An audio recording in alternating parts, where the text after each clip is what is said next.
നമസ്കാരം. My world and മീയിലേക്ക് എല്ലാവർക്കും സ്വാഗതം. കണ്ണൂരിലെ നാലമ്പലങ്ങളാണ് ഇന്നത്തെ വീഡിയോയിൽ ഉൾപ്പെടുത്തിയിട്ടുള്ളത്. നീർവേലി ശ്രീരാമസ്വാമി ക്ഷേത്രം, എളയാവൂർ ഭരതസ്വാമി ക്ഷേത്രം, പെരിഞ്ചേരി ശ്രീ ലക്ഷ്മണസ്വാമി ക്ഷേത്രം, പായം ശ്രീ ശത്രുഘ്നസ്വാമി ക്ഷേത്രം എന്നിവയാണ് കണ്ണൂരിലെ നാലമ്പലങ്ങൾ. നീർവേലി ശ്രീരാമക്ഷേത്രം സ്ഥിതി ചെയ്യുന്നത് കൂത്തുപറമ്പ് മട്ടന്നൂർ റോഡിൽ നിർമ്മലഗിരിക്കടുത്ത് അളകാപുരിയിൽ നിന്ന് ഇടത്തോട്ട് 1.5 കിലോമീറ്റർ സഞ്ചരിച്ചാൽ നമുക്ക് ക്ഷേത്രത്തിലെത്താം. ശ്രീരാമക്ഷേത്രം പ്രതിഷ്ഠയിലും സങ്കല്പത്തിലും ഏറെ വ്യത്യസ്തമാണ്. വടക്കൻ മലബാറിലെ നാലമ്പല ദർശനത്തിൻ്റെ തുടക്കം ഇവിടെ നിന്നാണ്. നാലുപാടു നീരൊഴുക്കുകളാൽ വേലി തീർക്കുന്ന നീർവേലിയുടെ ജലാധിപനാണ് ഉഗ്രരൂപിയായ ശ്രീരാമസങ്കല്പം. രാമായണത്തിലെ ഏറ്റവും നിർണായകമായ ഒരു കഥാസന്ദർഭമാണ് നീർവേലിയിലെ പ്രതിഷ്ഠയ്ക്കു പിന്നിൽ. സ്വർണമാനായി വന്ന സീതയെ മോഹിപ്പിച്ച മാരീചനെ വധിച്ചു നിൽക്കുന്ന അതിരൗദ്രഭാവത്തിലുള്ള രാമനെയാണ് ഇവിടെ ആരാധിക്കുന്നത്. നീർവേലി ശ്രീരാമക്ഷേത്രത്തിലെ ഉപദേവനായ അയ്യപ്പൻ്റെ സ്ഥാനം വടക്ക് കിഴക്കുമാറി കുന്നിൻ ചെരിവിലാണ്. ക്ഷേത്രത്തിന് പുറകിലായി ചുറ്റുമതിലോടുകൂടിയ നാഗസ്ഥാനവുമുണ്ട്. കർക്കിടക മാസത്തിൽ രാവിലെ 5:30 മുതൽ 1 മണി വരെയാണ് ദർശന സമയം. പിന്നെ പ്രഭാത ഭക്ഷണവും ഉച്ചഭക്ഷണവും ക്ഷേത്രത്തിൽ ഭക്തർക്ക് ലഭ്യമാണ്. നീർവേലി ശ്രീരാമക്ഷേത്രത്തിൽ നിന്നും പിന്നെ അടുത്തായി സ്ഥിതി ചെയ്യുന്നത് പെരിഞ്ചേരി ലക്ഷ്മണസ്വാമി ക്ഷേത്രമാണ്. മട്ടന്നൂർ കൂത്തുപറമ്പ് റൂട്ടിൽ ഉരുവച്ചാലിൽ നിന്നും മണക്കായ് റോഡിലൂടെ 2 കിലോമീറ്റർ സഞ്ചരിച്ചാൽ ക്ഷേത്രത്തിലെത്താം. വടക്കൻ കേരളത്തിലെ ഏക ലക്ഷ്മണ പ്രതിഷ്ഠയുള്ള ക്ഷേത്രമാണ് പെരിഞ്ചേരി ശ്രീ വിഷ്ണു ക്ഷേത്രം. മഹാവിഷ്ണുവിൻ്റെ ലക്ഷ്മണ സങ്കല്പത്തിലുള്ള പ്രതിഷ്ഠയാണ് ഇവിടെയുള്ളത്. ത്രേതായുഗത്തിൽ ശ്രീരാമലക്ഷ്മണന്മാരുടെ വനവാസകാലത്ത് ഇവിടെ എത്തിയിരുന്നു എന്നാണ് സങ്കല്പം. മാരീചനെ തേടിപ്പോയ ശ്രീരാമൻ നീർവേലിയിലും സീതയ്ക്ക് കാവൽ നിൽക്കുന്ന രൗദ്രമൂർത്തിയായ ലക്ഷ്മണൻ പെരിഞ്ചേരിയിലും സീതയുടെ സങ്കല്പമായി കുളത്തും വാതുക്കൽ ശ്രീ ഭഗവതി കോട്ടവും അറിയപ്പെടുന്നു. നെയ്വിളക്ക്, ഭാഗ്യസൂക്തം, വിദ്യാഗോപാലം, മഞ്ഞപ്പെട്ട്, അലങ്കാരപൂജ, ഐകമത്യസൂക്തം, നക്ഷത്രപൂജ എന്നിവയാണ് പ്രധാന വഴിപാടുകൾ. കർക്കിടക മാസത്തിൽ രാവിലെ 5:30 മുതൽ ഉച്ചയ്ക്ക് 1 മണി വരെ ദർശനം നടത്താവുന്നതാണ്.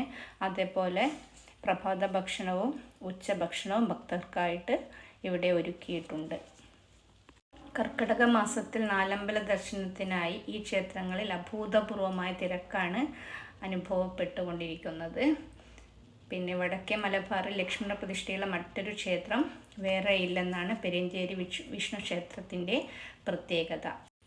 പെരിഞ്ചേരി ക്ഷേത്രത്തിലെത്തുന്ന ആരെയും ആകർഷിക്കുന്നതാണ് ചെങ്കല്ലുകൾ കൊണ്ട് പടവുകൾ കെട്ടിയൊതുക്കിയ അതിവിശാലമായ ക്ഷേത്രക്കുളം. ക്ഷേത്രത്തിൽ മീനൂട്ട് വഴിപാടും നടത്താവുന്നതാണ്.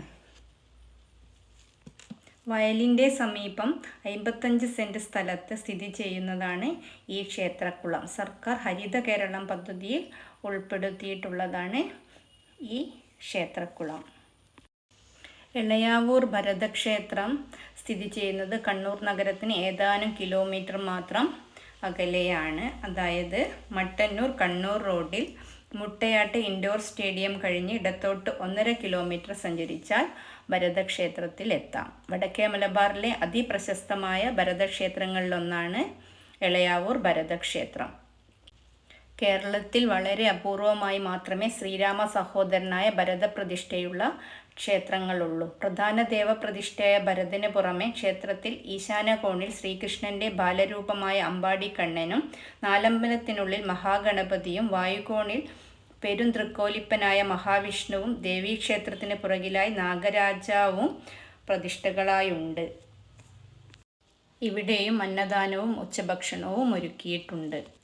പായം ശ്രീ മഹാവിഷ്ണു ശത്രുഘ്ന ക്ഷേത്രം സ്ഥിതി ചെയ്യുന്നത് ഇരിട്ടി പേരാവൂർ റോഡിൽ നിന്ന് ജബ്ബാർകടവ് പാലം കടന്ന് കരിയാൽ വഴിയാണ് കാടമുണ്ടയിലെ പായം മഹാവിഷ്ണു ശത്രുഘ്ന ക്ഷേത്രത്തിലേക്ക് പോകേണ്ടത്. വൃത്താകാരത്തിലാണ് ശ്രീകോവിൽ. നൂറ്റാണ്ടുകളായി തകർന്ന് അടിഞ്ഞുകിടന്ന ക്ഷേത്രത്തിൽ ഭക്തരുടെ നേതൃത്വത്തിൽ പുനരുദ്ധീകരിക്കുകയായിരുന്നു. എല്ലാ വ്യാഴാഴ്ചയും സമൂഹാരാധനയും പായസദാനവും ഇവിടുത്തെ പ്രത്യേകതയാണ്. ചക്രസമർപ്പണമാണ് ഇവിടുത്തെ പ്രധാന വഴിപാട്. കർക്കിടക മാസത്തിൽ രാവിലെ 5:30 മണി മുതൽ ഉച്ചയ്ക്ക് 1 മണി വരെ ഇവിടെ ദർശനം നടത്താവുന്നതാണ്. അല്ലാത്ത സമയങ്ങളിൽ 5:30 മണി മുതൽ 9:30 മണി വരെയും വൈകിട്ട് 5 മണി മുതൽ 8 മണി വരെയുമാണ് ഇവിടുത്തെ ദർശന സമയം. അതിരാവിലെ ഇറങ്ങുകയാണെങ്കിൽ ഉച്ചഭക്ഷണ സമയമാകുമ്പോഴേക്കും ശ്രീ ശത്രുഘ്നസ്വാമി ക്ഷേത്രത്തിലെത്തി നമുക്കവിടുന്ന് അന്നദാനം കഴിച്ചിട്ട് നമ്മുടെ നാലമ്പല ദർശനം പൂർത്തിയാക്കാവുന്നതാണ്. ഭഗവാന്റെ കാരുണ്യം കൊണ്ട് ഈ പ്രാവശ്യം കണ്ണൂർ നാലമ്പല ദർശനം നടത്താനുള്ള ഭാഗ്യമുണ്ടായി. ഹരേ രാമ.